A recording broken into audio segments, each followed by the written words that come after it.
We could pull resources, come together, and build our own. I just don't know why we continue to subject ourselves to being victims, essentially.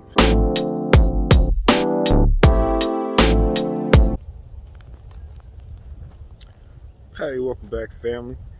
Be sure to like, subscribe, and share. Thank you for tuning in.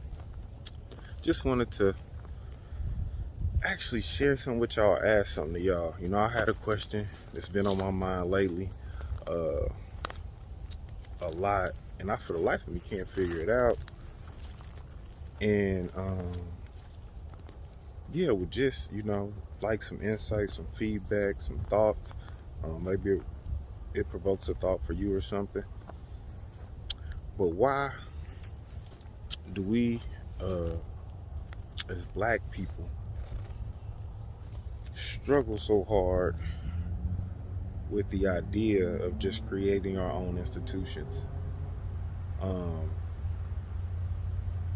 And I mean that across the board, from businesses and otherwise. I think about some of the fights we had recently, so to speak, or challenges we had recently, so to speak, with movements like Oscars So White and things like that. Why is it so important that we gain their acceptance versus just building a platform of our own to honor our own talented individuals within our community? That way, also, we could create it and design it in likeness of ourselves, where it's not an atmosphere where we're just visiting. It will be an atmosphere that we've created, and that's a much different experience. And so it just perplexes me why we always feel that we need to fight for white approval in particular. We rather talk and argue about how they won't allow us to do something, whether that's to be in their neighborhoods, whether that is to work for them, or to be acknowledged by them. Why is their approval, their adoration, why is it so important to us? And why will we rather struggle and fight that fight of inclusion versus just building and creating our own? And people really fight me back on the thought that I can remember conversations I've had with individuals about, certain situations where they may have felt they were discriminated against, whether shopping somewhere. I was like, yeah, it would be a nice world if everybody was accepting of you and didn't prejudge you based on the color of your skin. Not that happens with every single person, but it does happen. That would be nice. But rather than sitting here and crying about it, so to speak, why don't you just shop somewhere where you're welcome? Or why don't you create a place to shop for people that look like you, so you and people that look like you wouldn't have to be discriminated against? I find that a lot of times when talking to black people about that becomes a hard concept or a hard idea to digest or even wrap their head around. They go back to wanting to talk about, well, no, they should be accepting of me. They should, maybe in a perfect world, but the thing is, it's not a perfect world. Why'd even go through that fight?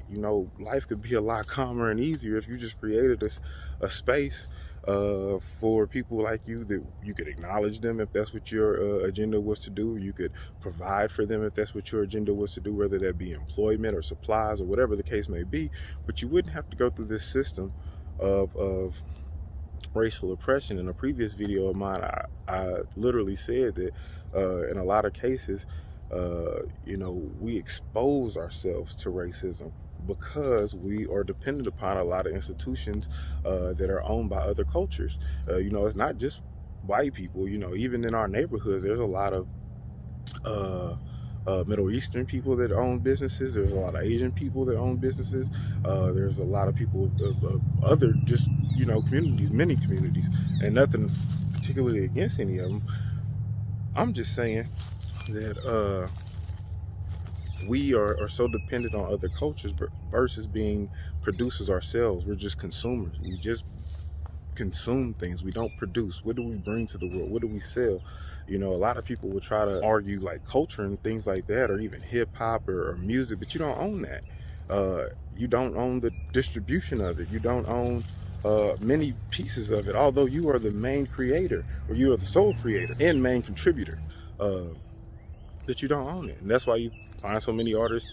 Recently, YouTube channel I watch and follow, Dr. Boyce Watkins did a segment on what's the manager from NWA off of Straight Outta Compton. I want to Heller, is that his last name? Whatever it is, but just offered them a really bad deal and tried to he